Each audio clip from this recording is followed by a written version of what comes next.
All right, let's talk about something that slipped right under the radar for most people. Every so often, Washington passes a bill that the nightly news mentions for about 30 seconds. But for those of us who actually shoot, train, and buy ammo by the case, it's a game changer. And just before the 4th of July fireworks lit up the sky, one of the biggest defense spending packages in over a decade got signed into law. Now, while everyone else was busy arguing about the politics, something was buried deep inside those pages. Something that's going to have a bigger impact on your local gun shop and your online ammo cart than anything else in that bill. I'm talking about a massive injection of cash, billions of dollars, flowing directly into America's ammunition production. And it's going to affect every single one of us.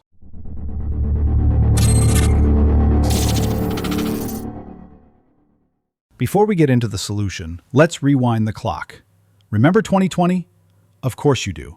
We all watched as a 1,000-round case of 5.56 that used to be a reasonable $400 purchase suddenly rocketed past $1,000, and that's if you could even find it. And it wasn't just 5.56, it was everything. Shelves were stripped bare of 9mm, 4.5 ACP, 308, even 300 blackout. I remember walking into my local shop and seeing nothing but empty space where the common calibers used to be. It was a painful lesson in just how fragile our supply chain really was. Let's be real, the worst part wasn't just the price gouging. It was the fact that millions of new gun owners couldn't find the ammo they needed to get trained and become proficient. You had people with a brand new rifle for home defense and only the 20 rounds that came in the box. That's not a good situation for anyone. That whole disaster was a serious warning shot. It showed us that a crisis, whether it's a pandemic, political instability, or just a surge of new gun owners, could bring our ammo supply to a grinding halt. But here's the thing a lot of people don't realize. This isn't a new setup. The relationship between military ammo production and what we buy has been intertwined for decades. After the Vietnam War, when the military downsized, our massive ammo plants faced a choice. Either start selling to the civilian market or let the machines go cold and lay off thousands of skilled workers. A cold start for a facility like that is a national security nightmare. It can take years to rehire and retrain a specialized workforce and get complex machinery calibrated and running again. So, civilian sales became the lifeline. Our demand, from hunters, competitors, and regular folks who just like to train, kept those factories running hot. It kept the gears turning so that when a national emergency came, the military could ramp up production instantly. This new bill isn't some new idea.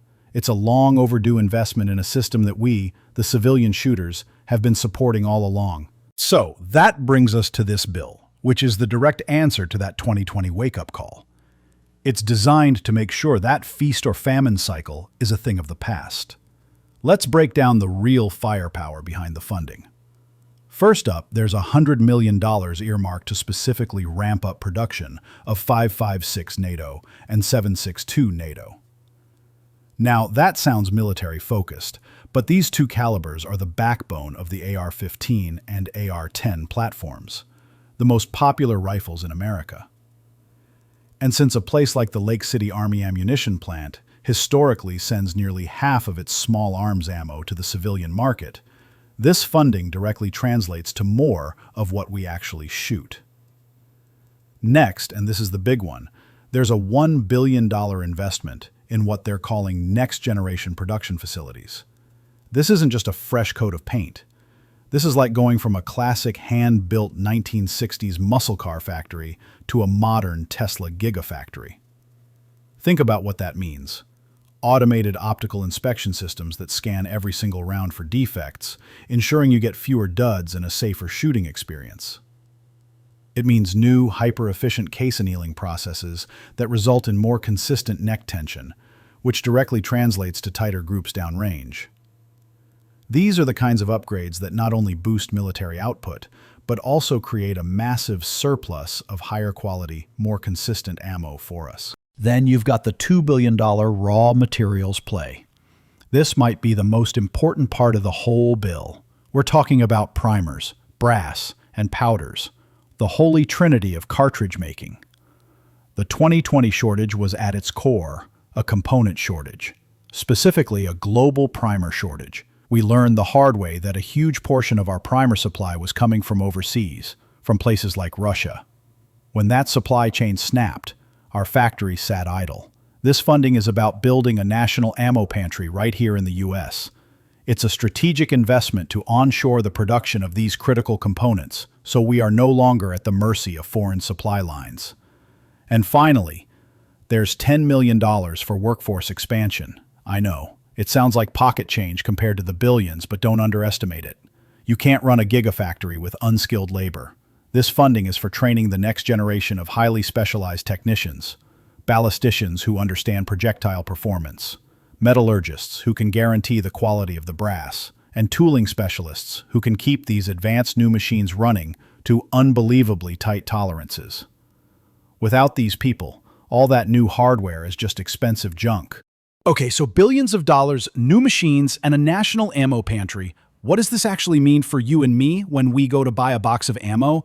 It means we finally get to break the cycle. You know the one I'm talking about. 1 month, you're grabbing a case of 9mm for a great price, and the next, you're staring at out-of-stock notices and paying 50 cents a round for questionable remands. This investment is designed to smooth out those insane peaks and valleys. It means your local mom-and-pop shop won't have to beg their distributor for a single case of green tip.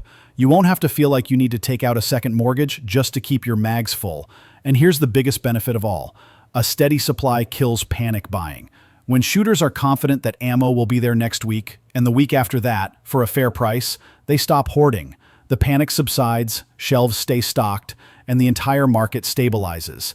That stability opens the door for what really matters. It means you can actually afford to take that 500-round carbine course you've been putting off. It means you can take your family to the range for a day of plinking without worrying that you're burning through $100 in an hour.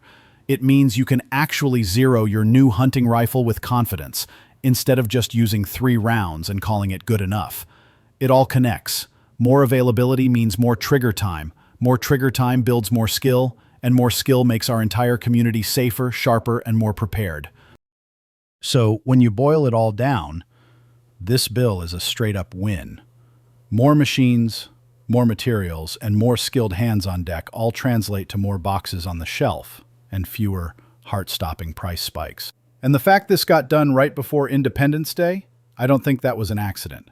For millions of us, ammunition isn't just lead, brass, and powder. It's the physical representation of our freedom, our responsibility, and our commitment to preparedness.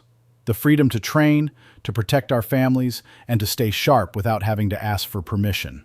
When half the ammo from these government-affiliated plants ends up in our hands, it reinforces that this isn't just about stocking military armories. It's about keeping our own unique American culture alive. It's about ensuring the skills of marksmanship are honed and passed down to the next generation. On paper, it may look like just another line item in a defense budget, but for us, it's a long overdue investment in stability and security. It's good for our military, it's good for the civilian market, and it's good for every responsible gun owner who believes in staying ready. Make sure you like, subscribe, and drop a comment down below with your thoughts. And as always, stay sharp.